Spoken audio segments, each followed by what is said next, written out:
Assalamualaikum dan salam sejahtera. Selamat datang khusus dalam talian pengenalan kepada Global Navigation Satellite System siri pertama. Saya Puan Fariza Zainal, penolong ketua program UPO, Unit Geodesi Angkasa, bahagian UPO dan pemetaan, selaku penceramah bagi kursus ini. Di dalam kursus ini terdapat 4 slot, iaitu slot yang pertama akan disampaikan oleh SR Rabiul Muhammad Noor. Slot yang kedua, ketiga dan keempat akan disampaikan oleh saya sendiri. Oleh itu, mari kita sama-sama menonton.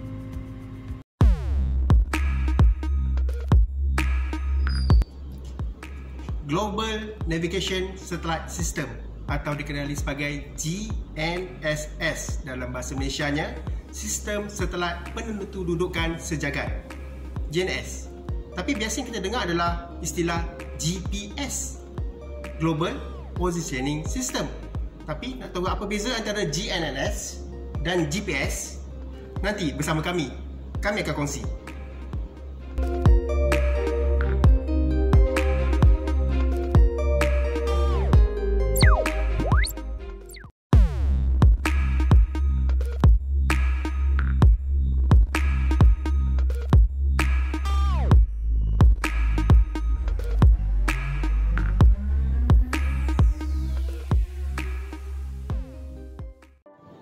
Sebelum kita mendalami apa itu GNSS, salah satu komponen utama yang perlu kita ketahui adalah satelit.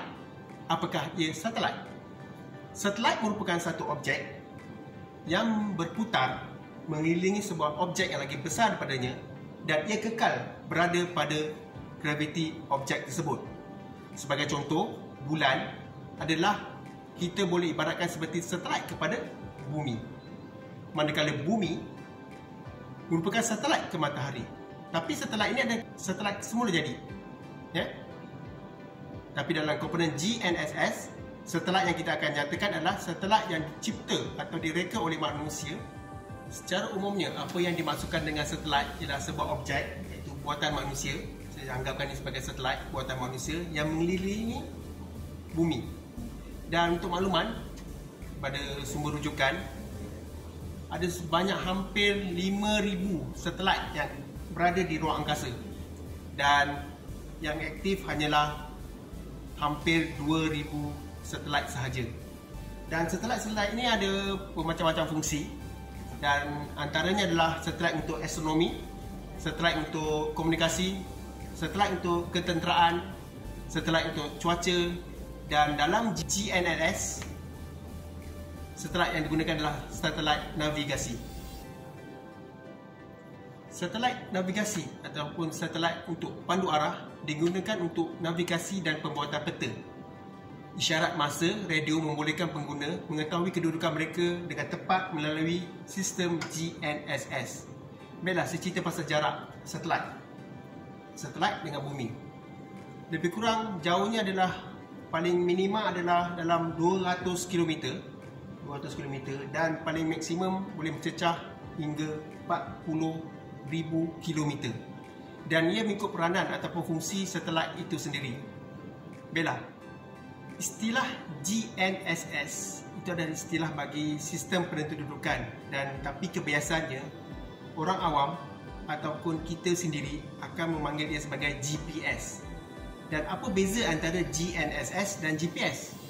Dua benda yang berbeza, di mana GPS adalah sebuah ataupun jenama bagi satelit penentududukan yang dikeluarkan oleh negara Amerika Syarikat. Manakala sistem penentududukan itulah sendiri yang dikenali sebagai GNSS. Selain GPS yang dikeluarkan oleh Amerika Syarikat, negara-negara tertentu juga ada mengeluarkan satelit mereka sendiri. Baiklah, kita kongsi bersama satelit-satelit dalam GNSS. GPS dibangunkan oleh Amerika Syarikat dan ia mempunyai sebanyak 31 buah satelit. Dan GPS dahulunya dikenali sebagai nama rasminya iaitu Navistar untuk kegunaan ketenteraan. Dan satelit-satelit ini berada dalam ketinggian lebih kurang 20,000 kilometer daripada bumi. dan masa yang diambil untuk mengelilingi bumi iaitu 11 jam dan bersamaan 2 kali sehari ia mengelilingi bumi satelit ini. Dan satelit seterusnya adalah Galileo yang dibangunkan oleh negara-negara Kesatuan Eropah dan ia mempunyai 26 buah satelit dan altitude ketinggian dia iaitu 23,000 km dan masa diambil untuk orbit bumi mengelilingi bumi adalah 14 jam. Manakala China mempunyai satelit GNSS yang terbanyak setakat ini iaitu dikenali sebagai BeiDou iaitu 44 satelit. Manakala altitudenya iaitu 21,000 km dan mengambil masa 12 jam. Manakala GLONASS yang dibangunkan oleh negara Rusia mempunyai 23 satelit, mempunyai ketinggian 19,000 km dan masanya lebih kurang 11 jam juga sama seperti GPS. Tidak ketinggalan juga, negara Jepun mempunyai 4 buah satelit yang dikenali sebagai QZSS dan mempunyai ketinggian atau altitudenya agak tinggi juga iaitu 32,000 km dan mengambil masa lebih kurang 1 hari untuk mengelilingi bumi iaitu 23 jam 56 minit. Daripada bilangan satelit-satelit GNSS yang dikeluarkan oleh negara-negara tertentu, sejumlah lebih kurang 127 buah satelit iaitu satelit navigasi, ia adalah sebahagian daripada 2,000 satelit yang berada di ruang angkasa kita. Dan bilangan satelit yang banyak ini juga mempengaruhi ataupun memberi pilihan bagi menentukan sesuatu lokasi dengan lebih tepat lagi. Untuk mengetahui status satelit-satelit GNSS, kita boleh merujuk laman web berkenaan. Contohnya laman web daripada GLONASS ini, ia memaparkan satelit-satelit mereka, bilangan yang sedang beroperasi berapa, yang sedang dalam maintenance berapa dan simpanan berapa, itu semua dipaparkan dalam laman web berkenaan. Dan laman web ni juga agak menarik kerana ia juga memaparkan status bagi satelit BeiDou dan juga satelit GPS. GNSS memberi maklumat penentudukan geospasial iaitu latitude, longitude dan altitude, di mana ia beroperasi 24 jam sehari dengan perkhidmatan yang percuma kepada semua pengguna. Itulah kelebihan GNSS.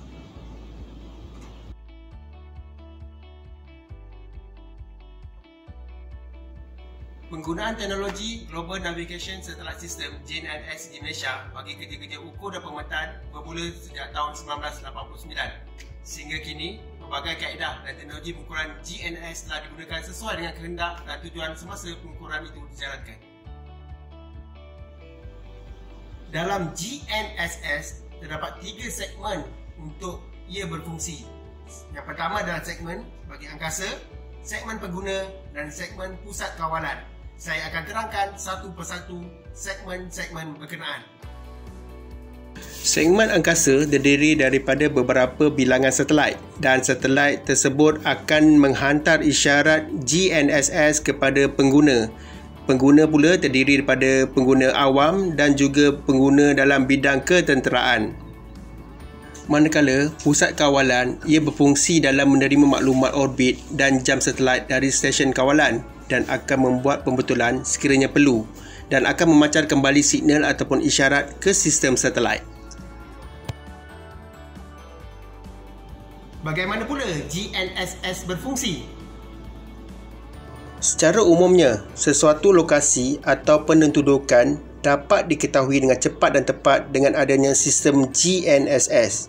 Tetapi, bagaimana ia berfungsi? Baiklah, GNSS menggunakan konsep triliterasi. Dan apa yang dimaksudkan dengan konsep ini adalah ia merupakan satu proses untuk menentukan sesuatu kedudukan yang absolut atau relatif bagi sesuatu titik atau lokasi dengan kaedah pengiraan jarak. Pengiraan jarak dari satelit ke penerima GNSS dapat diketahui melalui konsep ini. Sekurang-kurangnya, untuk mengetahui sesuatu jarak ataupun kedudukan 3 dimensi, kita memerlukan sekurang-kurangnya 3 satelit. Dan satelit terakhir, ukuran keempat, adalah untuk pembetulan kepada clock errors dan akhir sekali penentudukan dan masa bagi titik lokasi dapat diketahui. Contoh bagi konsep literasi ini adalah seperti berikut, di mana 3 satelit yang kita ketahui kedudukannya, setiap satelit akan memancarkan signal kepada penerima. Baiklah, di antara jarak D1, D2 dan D3 akan bertindih di satu titik lokasi yang sama. Untuk mengetahui jarak, formula berikut digunakan, iaitu jarak sama dengan halaju didarabkan dengan masa. Isyarat bagi GNSS, ia bergerak dalam bentuk kelajuan cahaya. Isyarat signal GNSS adalah menggunakan code phase ranging dan carrier phase ranging. Di sini, satelit akan menghantar mesej ataupun signal melalui isyarat radio melalui gelombang. Isyarat signal biasanya digunakan adalah L1 dan L2. Sistem GNSS banyak digunakan dalam kehidupan seharian kita, terutamanya bagi navigasi peribadi. Perasan atau tidak, setiap gadget ataupun telefon kita ni mempunyai sistem GNSS-nya tersendiri atau dikenali sebagai location. Selain daripada bidang ukur dan pemetaan, banyak lagi kegunaan GNSS dalam industri kita, contohnya penerbangan, telekomunikasi, offshore, rekreasi, kapalanan, pengangkutan perjalanan dan sebagainya. Sekian saja perkongsian saya berkenaan dengan GNSS. Sekurang-kurangnya kita tahu apa fungsi, apa teori, apa sebab kita menggunakan GNSS dan istilah GPS itu apa. Mohon maaf daripada saya jika ada salah dan silap. Sekian daripada saya. Sekian, terima kasih.